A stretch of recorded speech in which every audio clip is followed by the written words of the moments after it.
1857 की जंगे आज़ादी के पस मंज़र में बनाई जा रही है। इसका पहला पार्ट पहले ही आप देख चुके हैं। आज इसका दूसरा पार्ट बनाया जा रहा है, जिसमें जंगे आज़ादी के हीरो मुल्तान डिवीज़न रहे अहमद खान खरर और उस वक्त के अंग्रेज़ गवर्नर लॉर्ड बरकल्ले के बारे में बताया जाएगा। और ये एक शॉर्ट वीडियो जिसमें आपको काफ़ी मालूमात 1857 की जंगे आज़ादी के पस मंज़र में मिलेंगी। आज की इस वीडियो में हम देखेंगे कि उस वक्त के अंग्रेज़ गवर्नर जो कि मुल्क बरतानिया के मतहत था, उसने जो मुल्तान डिवीज़न में जेल बनाई हुई थी वो किस नौयत की थी और ये जेल आज किस हालत में है। और इस जेल के बाद जब इसको ख़त्म कर दिया गया था और लॉर्ड बरकल्ले को कत्ल कर दिया गया था, उसके बाद ये जेल कहाँ मुंतकिल हुई और कहाँ पर बनाई गई। तो अब हम इस वीडियो में लॉर्ड बरकल्ले की 1857 की मुल्तान डिवीज़न में बनाई गई जेल और हुकूमत बरतानिया के कवानीन के तहत चलने वाली जो जेल थी उसका मुआयना करते हैं। बादशाह सलामत, ये बाबा टल्ला वाले का दरबार है और वो सामने जेल है जो कि 1857 में मौजूद थी और उससे पहले तक मौजूद थी। तो ये आज मौजूदा दरबार बना हुआ है जो कि बाबा टल्ला वाले के नाम से मशहूर है। और यहाँ पर एक अल्लाह के वली जो है उनकी मज़ार है और उसकी औलाद की मज़ारें हैं।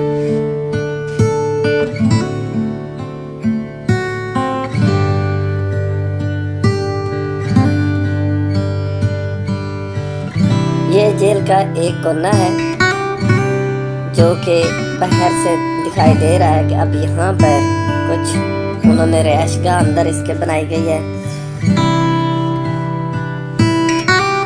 और ये उस जेल का दरवाज़ा था जो कि सामने नज़र आ रहा है।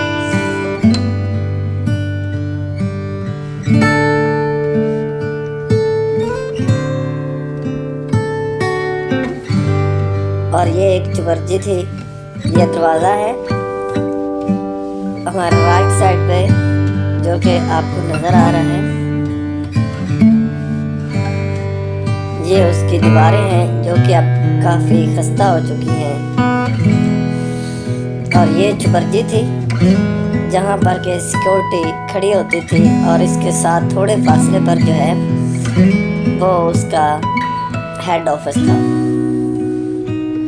तो ये उस जेल का दूसरा कोना है और इसी तरह इसके 4 कोने 4 बैरकें उस वक्त की जो है बनी हुई थी उसके मुताबिक है। ये आजकल इसके अंदर एक रिहाइश है। तो ये जो है जेल का तीसरा कोना है जिसके अंदर एक खजूर का पौधा भी है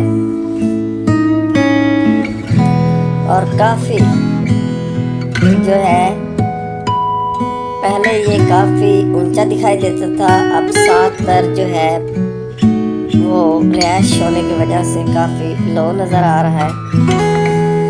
और इसको रहे अहमद खान खरल के सिपाहियों ने बारहा इस जेल को तोड़ा भी था और यहाँ पर इसके इर्द गिर्द काफ़ी मैदान था जहाँ पर लड़ाइयाँ भी हुई हैं और काफ़ी जो है शहादतें भी हुई हैं और काफ़ी सिपाहियों का कत्ल भी हुआ है।